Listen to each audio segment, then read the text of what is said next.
Good morning students.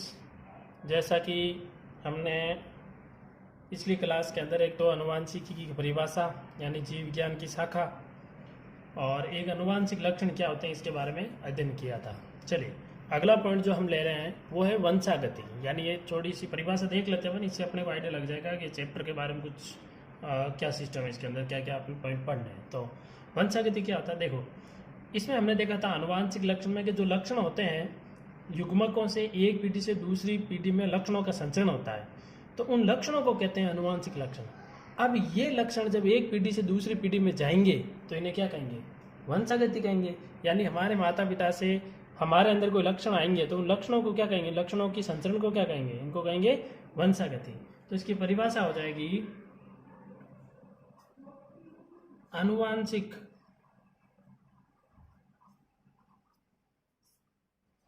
अनुवांशिक लक्षणों का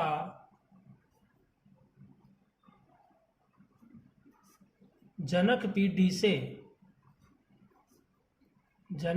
से संतति पीढ़ी में संचरण,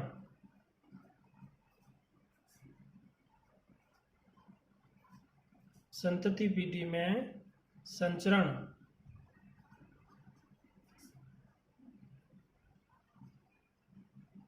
वंशागति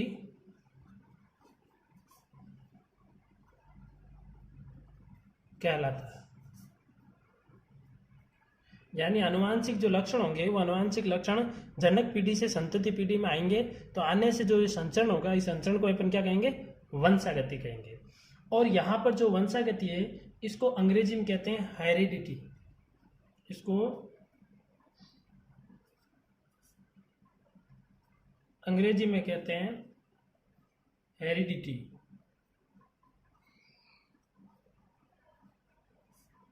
हेरिडिटी। और ये हेरिडिटी जो शब्द है वह सबसे पहले प्रतिपादित किया था स्पेंसर ने। वैज्ञानिक का नाम है स्पेंसर।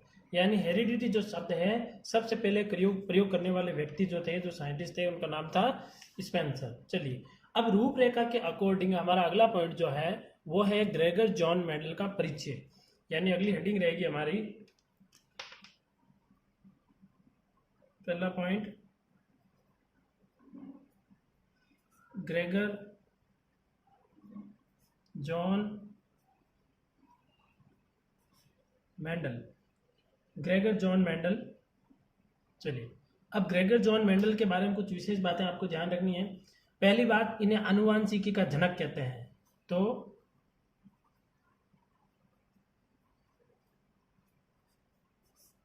अनुवांशिकी का जनक, यानी पहली बात तो आपको ये ध्यान रखनी है कि अनुवांशिकी का जनक किसे कहा जाता है, ग्रेगर जॉन मेंडल को कहा जाता है। इसके अलावा इनका जो जन्म है, इनका जन्म 22 जुलाई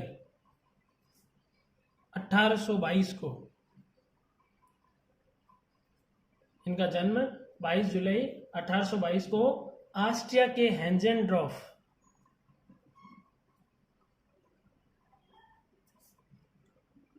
ऑस्ट्रिया के हेंजेनडॉर्फ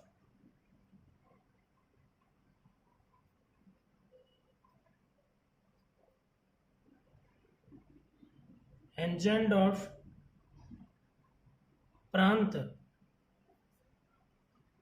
के सिलिसियन ग्राम में हुआ।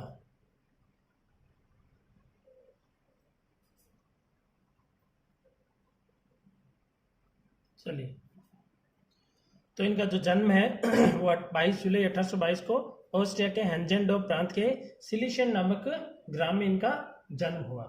उसके बाद में ये 1843 में ब्रूनशेर, 1843 में ब्रूनशेर के चर्च में पादरी बने।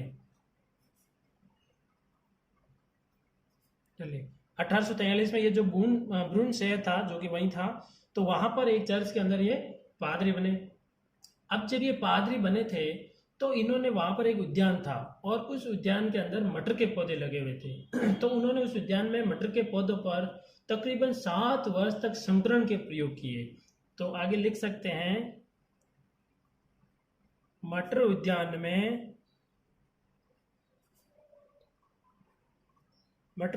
में इन्होंने 7 वर्ष तक मटर उद्यान में इन्होंने 7 वर्ष तक संकरण के प्रयोग किए।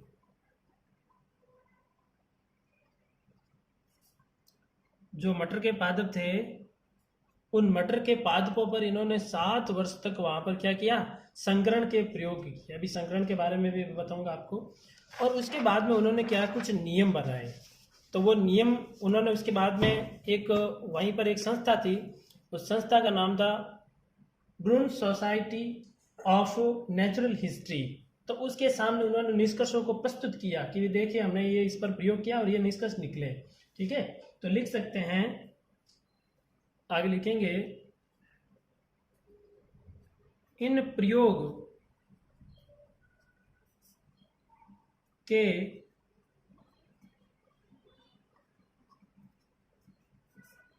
निष्कर्षों को ब्रून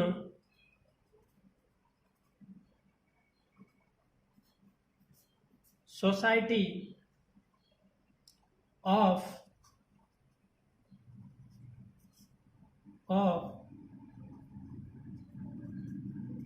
नेचुरल हिस्ट्री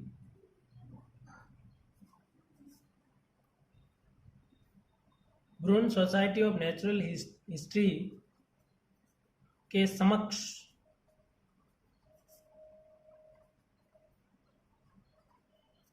प्रस्तुत किए।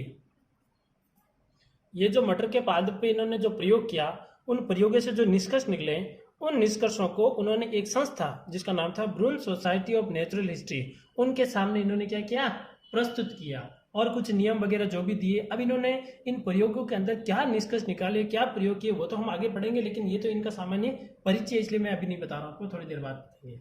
चलिए फिर आगे की बात करें तो 6 जनवरी 1884 6 जनवरी 1884 को इनका निधन हो गया।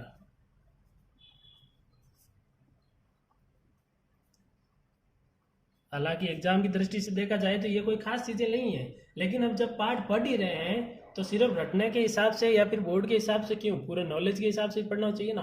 तो चीजें सारी हमें पता होनी चाहिए। हालांकि मैं डायरेक्ट आपको पहला पॉइंट या पहला नियम पढ़ा सकता था, लेकिन इन चीजों के बारे में पता होना चाहिए हमें, ताकि आगे की क्लासों में ये चीजें वापस आने वाली हैं, तो इनको अपने को ध्यान रखना है। चलिए आगे बात करते हैं अपनी रूपरेखा के अकॉर्डिंग। जो अगला पॉइंट है वो था दूसरा पॉइंट, मेंडलवाद। तो देखिए मेंडलवाद क्या है।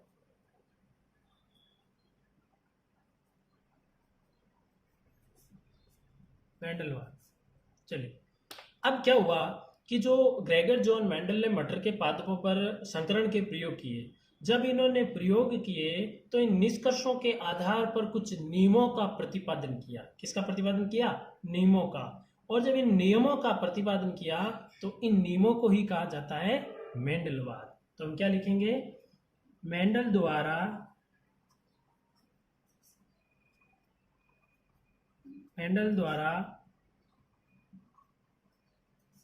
मटर के पादप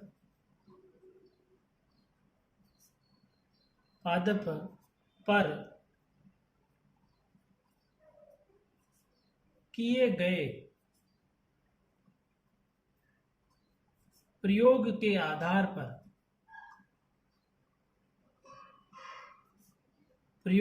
आधार पर नियमों का प्रतिपादन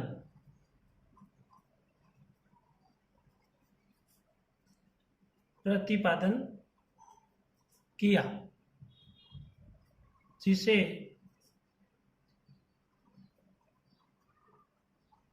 मेंडलवाद कहते हैं। इन नियमों को क्या कहा जाता है? मेंडलवाद कहा जाता है। जो नियम ग्रेगर जॉन मेंडल ने दिए हैं उन नियमों को मेंडलवाद कहा जाता है। चलिए अगला पॉइंट देखते हैं। आगे का पॉइंट लेते हैं रूपरेखा के अकॉर्डिंग। तीसरा पॉइंट जो हमारा हो जाएगा वो हो जाएगा मेंडल की सफलता के कारण। मेंडल की सफलता के कारण, यानी ग्रेगर जॉन मेंडल ने एक इतना बड़ा प्रयोग किया है। अब जब इतना बड़ा प्रयोग किया है तो इनकी सफलता के पीछे क्या कारण था, यानी इनका जो कार्य था, ये वर्किंग प्रोसेस जो था, इन्होंने किस प्रकार ये वर्क किया मटर के पादपों पर और किस प्रकार आंकड़ों का अच्छे से विश्लेषण किया। तो ये कुछ कारण हैं जिसके माध्यम से ये सफल हो पाए हैं। तो क्या क्या ध्यान रखना है? पहला पॉइंट, मेंडल ने एक समय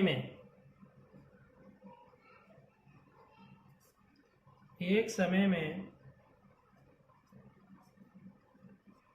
एक ही लक्षण की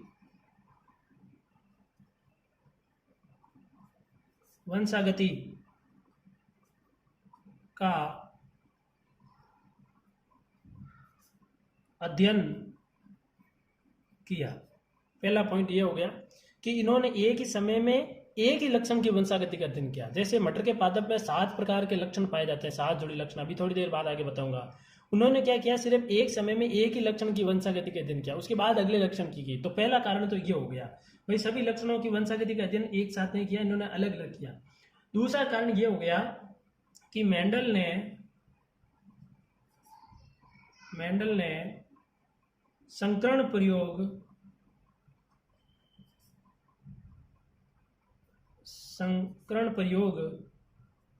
के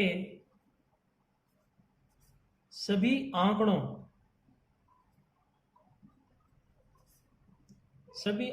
का विश्लेषण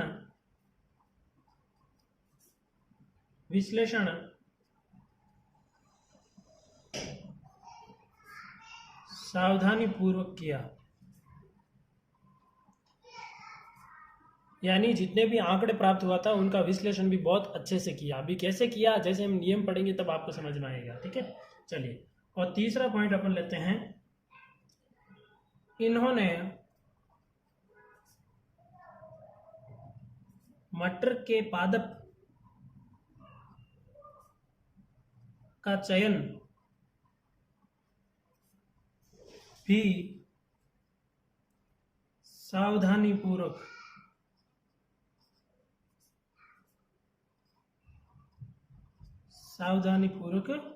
किया। यानी इन्होंने मटर के पादप का ही चयन किया, अन्य प्रकार का किसी भी पादप का चयन नहीं किया। उस उद्यान में बैंगन के पौधे भी थे, अन्य प्रकार की फल सब्जियों के बहुत सारे पौधे थे, लेकिन उन्होंने मटर के पादप का ही चयन किया। यह भी उनकी सफलता की एक बहुत बड़ी उपलब्धि है। अब बात यह आती है कि उन्होंने मटर का ही पादप चयन क्यों किया, अन्य किसी प्रकार के पादप का चयन क्यों नहीं किया। तो अगला पॉइंट जो है, मटर के पादप का चयन, यानी इन्होंने मटर के पादप का चयन ही क्यों किया। तो इसके जो कारण है वो अपन नेक्स्ट क्लास में पढ़ेंगे। ठीक है, चलिए। तो आज जो मैंने इतना पढ़ा है इसको अच्छे से आप कॉपी में काम कीजिए, इसके अलावा इनको अच्छे से याद कीजिएगा। आगे का वर्क जो है वो अपन अगली क्लास में पढ़ेंगे। तब तक के लिए जय हिंद, जय भारत।